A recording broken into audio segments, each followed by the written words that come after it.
The 2011 Rainsville, Alabama tornado was a catastrophic EF5 tornado that struck part of northeast Alabama on the late afternoon of April 27, 2011. It was the fourth and final EF5 tornado of the historic 2011 super outbreak, the largest tornado outbreak ever recorded.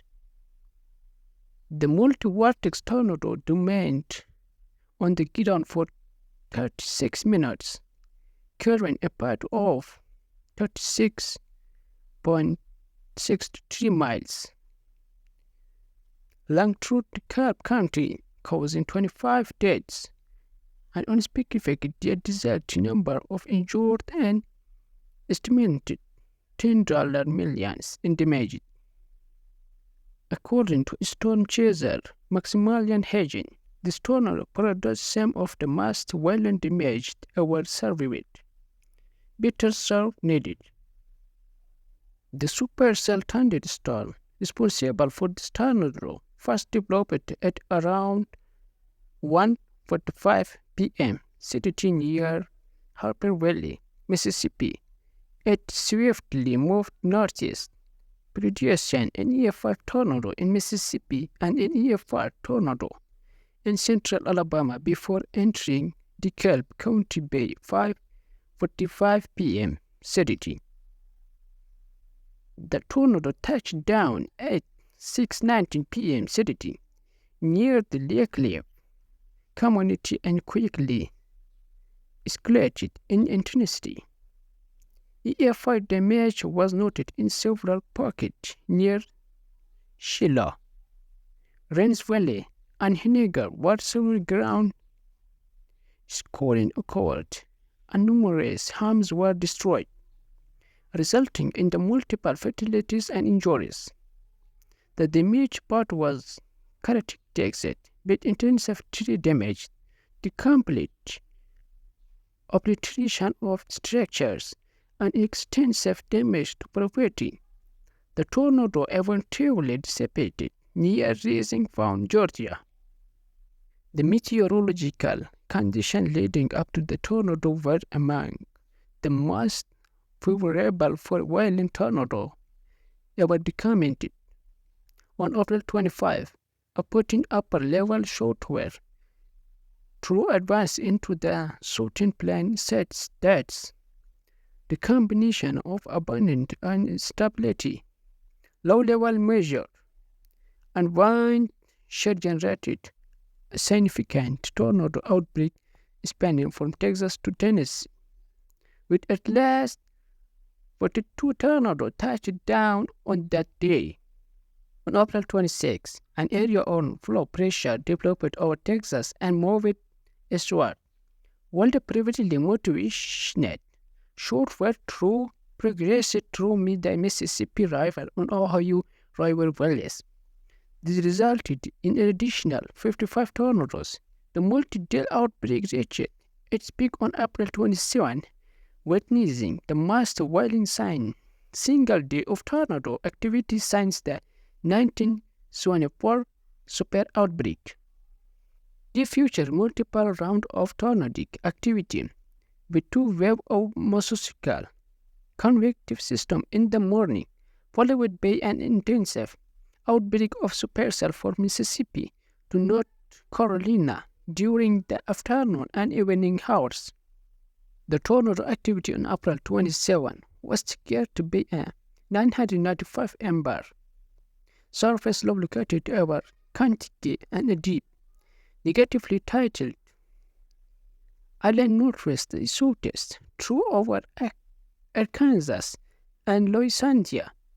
A robust southerly surface jet interrupted the system at a 6 centigrade angle, generating an aqueous flow that resulted in storm relative helicity value exceeding 500. These values are indicative of extreme wind shear and a very high potential for rotating updraft-weighting supercells measured from the Gulf of Mexico surged northward across the deep south time high. Temperature to reach 77 to 81 Fahrenheit. And dew point to range between 66 and 22 centigrade. Additionally, convective allowable potential energy values climbed to 2,500 until 3,000 at around 5:45 p.m. CTT on the evening of April 27. The supercell conditions began to reach northeast Alabama, identically a silver thunderstorm. Warning damage was discovered in another corridor from County Road 515 through a neighborhood along County Road 441. Multiple large two-story homes were to be completely off their foundations, and cars in this location were also left at unconsiderable distance. Another section of the pavement near this location was lifted up, and around the pavement significant ground scoring was present. While the damage was exceptional, almost all the homes in this location were identified to have poor anchoring, and this damage was rated A4. The tornado continued across the eastern flank of Sylvania, obliterating the Mountain View Baptist Church, pulling over a section of sidewalk, and sweeping away more homes. One home was found obliterated, with a car being thrown into an open field. In summary, the tornado began with relatively modest structural damage to smaller building trees in the local area. The tornado in April to SR 25 moving towards 5. As it approached the 5, the tornado displayed multiple vortices, varying between the horizontal subvortex and a solidified wedge appearance. A swath of trees around ballpark with symmetry. As of locals were snapped and signified destruction of homes and trees was observed in 5. Generally, at EF3 at intensity up to this point, the tornado moved toward Shiloh and intensified along Hilton Road. The tornado grew much wider, reaching EF5 intensity for the first time shortly thereafter. A metal farm building was completely destroyed, along with numerous homes, with some lower-bound homes being wiped off their foundation. The tornado maintained EF5 intensity, predicting significant ground scoring as it exited Shiloh. Just as Rainsville, the tornado grew 1/2 mile wide and reached its peak intensity of EF5. Numerous homes, businesses, and public facilities were decimated, with little to no debris left behind. While were left hundreds of yards and managed beyond recognition, including a school bus that was thrown across a highway and stripped down to its chassis. A hooded house was impacted with enough strength to disturb its metal frame, and only one wall was left standing. Plainview High School sustained $10 of $15 million USD in damage to the main school buildings, gymnasium, sport fields, cafeteria, as well as the DeKalb County Schools Coliseum. Many homes were swept clean from their foundation. Their debris having been strewn up to a mile away. Trees were debarked, mobile homes were destroyed, and homes unearthed with bolt and foundation strip were destroyed. The devastation became especially extreme around a small corridor directly east of downtown Rainsville along Lingerford Road, where one exceptionally well-built stone house was originally obligated high in a 5 strange.